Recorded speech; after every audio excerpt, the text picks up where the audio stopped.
Bismillahirrahmanirrahim. Allahu Akbar, Allahu Akbar, Allahu Akbar, Allahu Akbar, Allahu Akbar, Allahu Akbar, Allahu Akbar, Allahu Akbar, Allahu Akbar.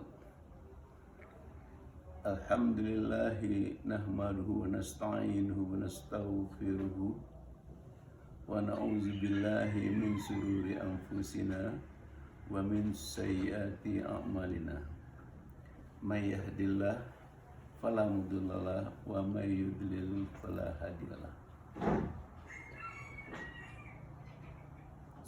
Allahumma shalli ala Muhammad wa ala alihi wa sahbihi ajmain. Qala ta'ala fil Qur'anil Karim, a'udzu billahi minasy syaithanir rajim. Qad aflaha man tazakka wa zakara isma rabbih fasalla.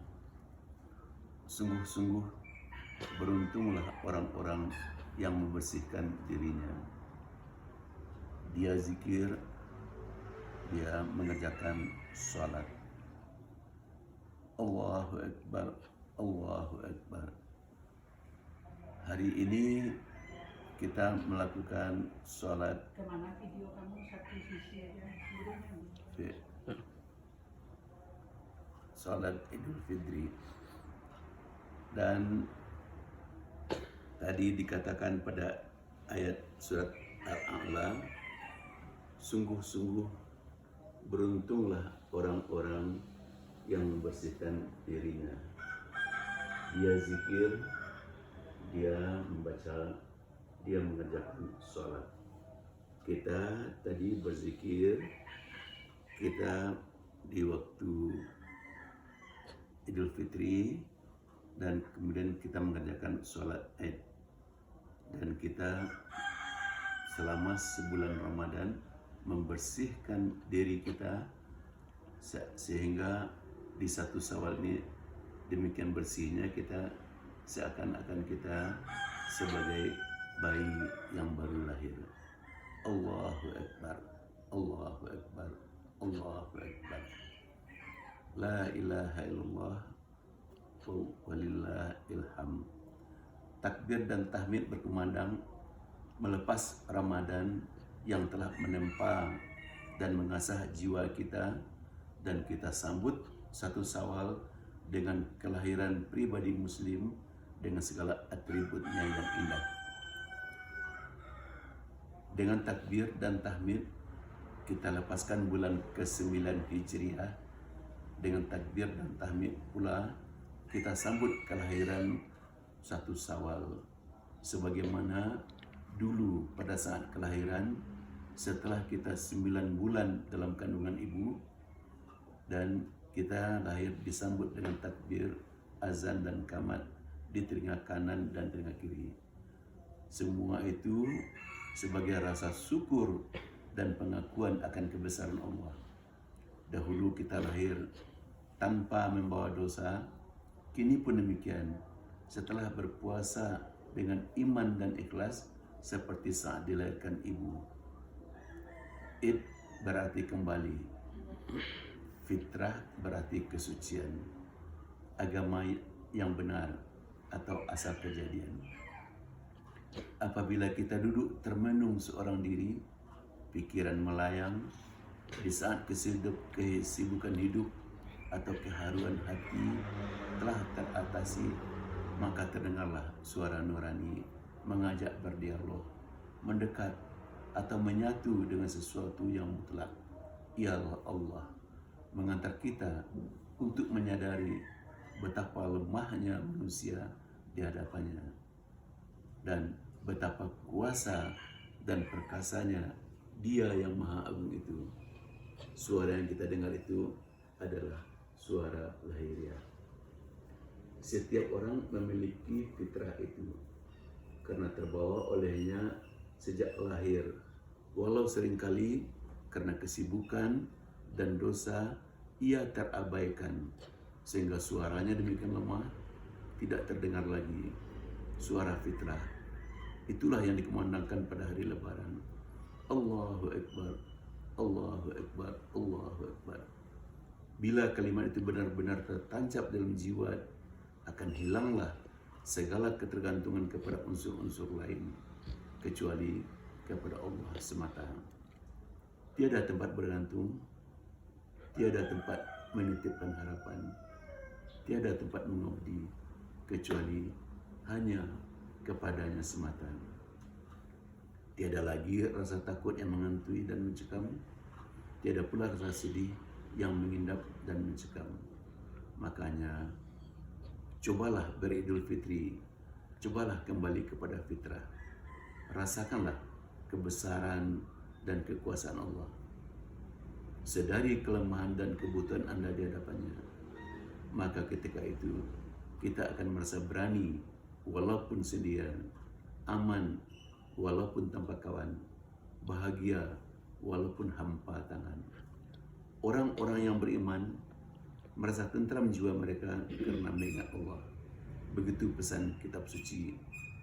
Maka dengan beridul fitri dalam arti kembali kepada kesucian, jiwa kita kembali sebagaimana keadaannya sebelum jiwa ini dinodai oleh dosa, dinodai oleh prasangka buruk, dinodai oleh dendam kesumat, dinodai oleh dengki, dinodai oleh culas, dan dinodai oleh pengkhianatan.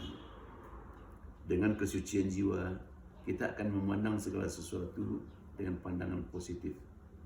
Kita selalu berusaha mencari yang baik dan yang benar dan yang indah. Mencari yang indah akan melahirkan seni. Mencari yang baik akan melahirkan etika. Mencari yang benar akan menghasilkan ilmu. Makanya beridul fitri pada hakikatnya mengantarkan kita menjadi seniman, budiman, dan ilmuwan. Kalaulah Idul Fitri dipahami sebagai kembali kepada agama yang benar, ini menuntut insan yang merayakannya menjalin keserasian hubungan, karena keserasian tersebut adalah tanda keberagaman yang benar. Agama menuntut keserasian hubungan. Makna tersebut juga menuntut lahirnya upaya menasihati dan tenggang rasa, sehingga setiap yang beridul fitri harus sadar bahwa masing-masing dapat melakukan kesalahan, dan dari kesadaran dirinya dia bersedia menerima nasihat serta bersedia memohon maaf. Para pemirsa yang berbahagia, dari sini lahirlah kesungguhan melakukan silaturahim. Silat artinya menyambung dan menghimpun. Ini berarti hanya yang putus dan yang terserak yang dituju oleh silat itu. Sedangkan rahim pada mulanya berarti kasih sayang, kemudian berkembang sehingga berarti pula kandungan. Karena anak yang dikandung selalu mendapatkan curahan kasih dan sayang. Makanya bukan bersilaturahim namanya orang yang membalas kunjungan atau membalas pemberian. Yang bersilaturahim adalah yang menyambung apa yang pernah putus. Kata maaf artinya menghapus, karena yang memaafkan menghapus bekas-bekas luka yang ada di hatinya. Bukanlah memaafkan namanya apabila masih tersisa bekas-bekas di dalam hati, apalagi bila masih ada dendam yang membara. Cobalah beridul fitri dalam makna ini, kita akan merasakan ketenangan hidup dan kebahagiaan yang tiada taranya, sehingga dapat mengantarkan kita meneteskan air mata keharuan, cinta yang tak terbendung. Beridul fitri dalam arti kembali ke asal kejadian mengantar kita akan kesadaran bahwa manusia adalah makhluk rohani dan makhluk jasmani, bahwa mereka semua adalah berasal dari satu kejadian, semuanya menghimpun satu umat. Karena itu setiap manusia diwajibkan memikirkan kesejahteraan orang lain, bahkan diwajibkan bermurah hati kepada semua makhluk. Allahu Akbar, Allahu Akbar, Allahu Akbar. Perintah Allah pada manusia adalah seperti yang tertera dalam sebuah firman-Nya. Katakan ya Muhammad, hanya satu saja perintahku kepada kamu sekalian. Hendaklah kamu berdiri seorang-seorang atau berdua-dua menyembahku dan berfikir. Dalam perintahnya ini tertera bahwa perintah yang satu itu ialah berzikir dan berfikir. Begitupun dalam ayat pertama yang diturunkan itu adalah perintah untuk mengingat Allah, berzikir dan berfikir. Makanya zikir dan berfikir adalah perintah Tuhan yang pertama pada manusia. Terlihat bahwa orang yang berkualitas adalah orang yang zikir dan berfikir. Orang berfikir disuruh berfikir dengan menghitung laba dan rugi. Hisab dan hitunglah dirimu sebelum datang hari perhitungan. Marilah kita mencoba membuat neraca. Apakah selama ini kita beruntung ataukah kita merugi? Jangan sampai dihitung dagangan berlaba rupanya pokok yang termakan. Karena orang-orang yang rugi adalah orang-orang yang waktunya berlalu tapi keimanannya tidak bertambah. Ialah orang-orang yang waktunya berlalu tapi amalnya tidak bertambah. Orang-orang yang rugi ialah orang-orang yang waktunya berlalu tapi kebenarannya tidak bertambah. Ialah orang-orang yang waktunya berlalu namun kesabarannya tidak bertambah. Para pemirsa yang berbahagia, sebetulnya bulan Ramadan adalah bulan yang memberi peluang untuk menambah pahala. Pahala hanya dapat dijemput dengan amal. Amal di bulan puasa dinilai dan diberi penghargaan yang sangat tinggi. Maka tiap detik waktu dalam bulan Ramadan adalah waktu dan detik-detik yang sangat berharga. Maka tak ada alasan di bulan Ramadan boleh menunda-nunda pekerjaan. Puasa bukanlah berarti kita kehilangan etos kerja. Jadi di samping pekerjaan sehari-hari untuk memenuhi kebutuhan hidup yang tak boleh ditinggalkan, harus ditambah dengan pekerjaan ekstra dan pekerjaan lain yang akan menambah nilai berkualitasnya manusia itu. Banyak rangkaian amalan yang justru dianjurkan dalam bulan puasa. Ada nilai tambah dengan nilai tambah amal. Maka rangkaian amal inilah yang secara beruntun membimbing, membawa ke arah perolehan pahala yang banyak. Makanya amal dan kerja telah dimulai sejak mulai sahur, subuh, pagi, dan seterusnya. Setiap detik adalah detik yang harus dipertanggungjawabkan. Makanya siang dan malam di bulan Ramadan adalah ada amal tambahan, seperti juga bertambah dengan adanya sholat tarawih, bertambah dengan adanya tadarus, bertambah dengan adanya zakat. Dengan demikian kita raih pahala, dan orang yang paling banyak dapat meraih pahala disebut dia sebagai pahlawan. Karena pahlawan itu asal katanya dari pahala. Jadi pahlawan adalah orang-orang yang banyak memperoleh pahala. Puasa, imsak, menahan dan mengendalikan diri. Pengendalian yang datang dari dalam diri sendiri memang mudah mengendalikan orang lain. Memberi perintah, menyuruh, memberi instruksi. Tapi betapa sukarnya bila memerintah dan mengendalikan diri sendiri dan mengerjakan apa yang disuruhkan pada orang lain supaya dikerjakan oleh diri sendiri lebih dahulu. Sidang jemaah yang berbahagia, di bulan Ramadan kita dianjurkan memulai usaha berangkat dari masjid, melekatkan hati di masjid. Karena masjid di zaman Rasul bukan hanya untuk salat saja, tapi juga untuk amal-amal janta. Dan satu hadis Rasul yang berkesan ialah, di akhirat kelak saat kita tidak ada perlindungan, di saat tidak kemana lagi untuk mencari perlindungan, maka masih dilindungi dan dapat perlindungan adalah pemuda yang hatinya terkait di Mesir.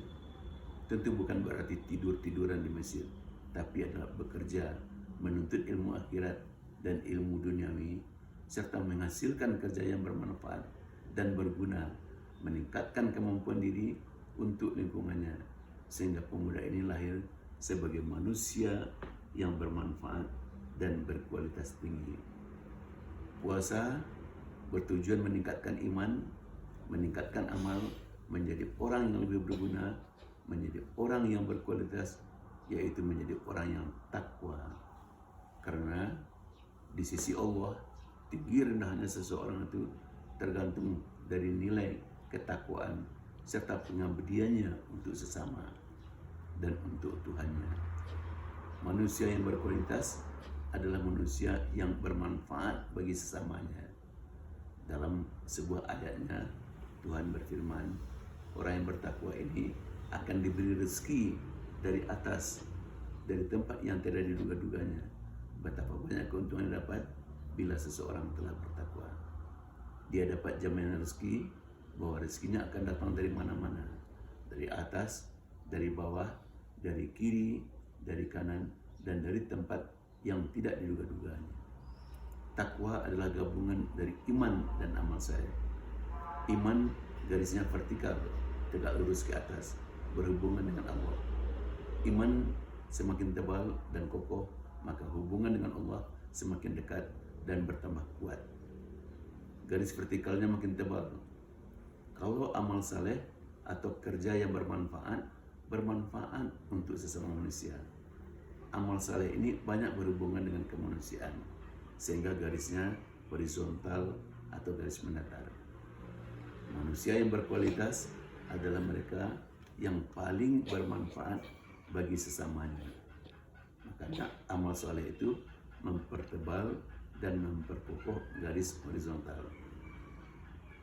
Para jemaah yang berbahagia, apabila garis vertikal digabung dengan garis horizontal, maka akan terbentuk tanda tambah. Maka setiap saat orang yang beriman dan orang yang beramal saleh, dia akan dapat nilai tambah dalam hidupnya. Nilai tambah itu disebut dengan insentif atau pahala, akan diraihnya dalam setiap detik waktu kehidupan yang dilaluinya. Dia banyak dapat pahala, dia jadi pahlawan. Bukankah Allah berfirman, demi masa semua manusia itu dalam keadaan merugi, kecuali orang yang beriman dan orang yang beramal saleh. Gabungan iman dan amal saleh ini melahirkan takwa, dan orang yang bertakwa ini padanya akan datang rezeki dari tempat yang tak diduga-duganya. Dan sebaik manusia tergantung kepada takwanya kepada Allah. Makanya tidak ada alasan dalam bulan puasa boleh menunda pekerjaan, bermalas-malasan, membuang-buang hari, membuang-buang umur, merintang-rintang puasa. Peluang dan kesempatan yang terbuka luas di bulan ini adalah untuk dimanfaatkan dan diperhitungkan sebaik-baiknya.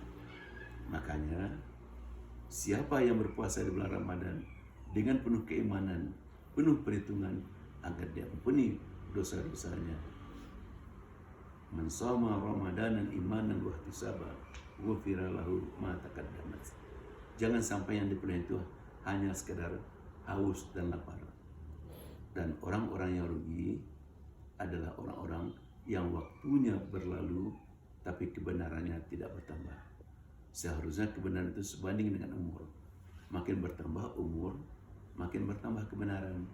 Namun masih kita lihat makin bertambah umur, makin membenarkan semua cara. Tidak bisa membedakan mana yang halal, mana yang haram. Sama saja baginya yang benar dan yang salah, asal tujuannya tercapai. Semua dihalalkan. Seharusnya semakin tinggi kedudukan seorang, semakin bertambah kebenarannya. Tapi yang terlihat ada orang-orang berkedudukan tinggi melecehkan nilai-nilai kebenaran ini. Orang yang rugi ialah orang-orang yang waktunya berlalu tapi kesabarannya tak bertambah. Karena tak sedikit orang-orang yang semakin tua semakin pemarah, semakin nyinyir, suka mencari-cari kesalahan orang lain, berpikiran negatif, berprasangka, sehingga kalau diukur banyak yang menderita tekanan darah tinggi, mudah tersinggung, dan kurang suka menghadi-hadi.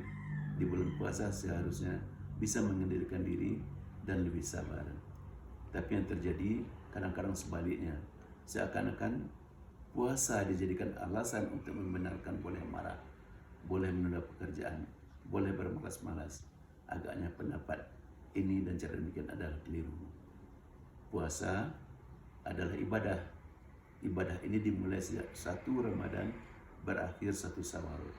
Sebulan penuh, siang dan malam manusia itu sesungguhnya sedang dalam beribadah. Tiap detik waktunya bulan Ramadan adalah detik-detik ibadah. Dan orang yang beribadah ini disebut dengan ibadi atau hamba-hambanya, orang yang sedang mengabdi padanya. Kalau sendiri disebut abdi, dan jika banyak disebut ibadi. Setiap orang sholat selalu mengirimkan doa pada ibadi ini. Dalam tahiyat terbaca, Assalamu alayna wa ala ibadillahi shalihin. Jadi ibadullah, ibadur rahman ini adalah merupakan panggilan kesayangan kepada hamba-hambanya, dan hambanya itu tak tergoda oleh setan karena dia sedang beribadah. Seakan-akan tangan setan terbelenggu. Makanya dikatakan fatkuli fi ibadi, masuklah ke dalam golongan hamba-hambaku. Begitu firman Tuhan. Setelah masuk menjadi hambanya, barulah Tuhan mengundang hambanya itu untuk masuk ke dalam surga. Wadkhuli jannati, masuklah ke dalam surgaku. Setiap kali hamba ini bekerja, selalu diawali dengan menyebut namanya, dengan membaca bismillah. Atas namanya saya bekerja, karenanya saya bekerja, dan untuknya kerjaku ini. Allahumma suntu, ya Allah, bagimu puasaku ini. Setiap kali mengucapkan bismillah menimbulkan dan membangkitkan kesadaran bahwa apapun yang dikerjakan ini adalah pekerjaan, perbuatan, dan perkataan yang diperkenankan dan diizinkan oleh Allah, sehingga pekerjaan yang kelak dapat dipertanggungjawabkan di sisinya. Maka kita masuki bulan puasa Ramadan dengan membaca bismillah.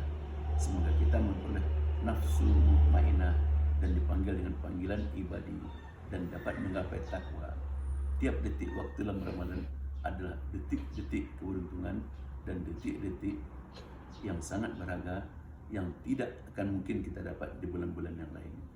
Kita rebut detik-detik keberuntungan ini. Ramadan dapat merubah nafsu amarah, nafsu lawamah menjadi nafsu mutmainah, sehingga disebut nafsu mutmainah, nafsu yang terkendali, tunduk pada kehendak ilahi, nafsu atau jiwa yang tenang dan tentram. Di hatinya ada kedamaian, di jiwanya ada ketenangan, dan di perasaannya ada ketentraman. Para jemaah yang berbahagia, memang bahagia hanya dapat diraih dan digapai bila hati penuh kedamaian, jiwa penuh ketentraman, dan perasaan penuh ketenangan. Dan ini, kata guru saya, hanya dapat dirasakan dan diperoleh oleh orang-orang yang mempunyai nafsu mutmainah, karena dia menekan ibadah. Betapa indahnya panggilan Tuhan pada nafsu ini. Tuhan memanggil, ya ayyatuhal nafsul mutmainah, irji'i ila rabbiki radiyatan mardiyah. Wahai jiwa yang tenang dan tentram, kembalilah kepada Tuhanmu dalam keadaan reda dan diredai. Betapa luar biasanya keuntungan ini. Puasa dapat merubah nafsu amarah dan nafsu lawamah menjadi nafsu mutmainah.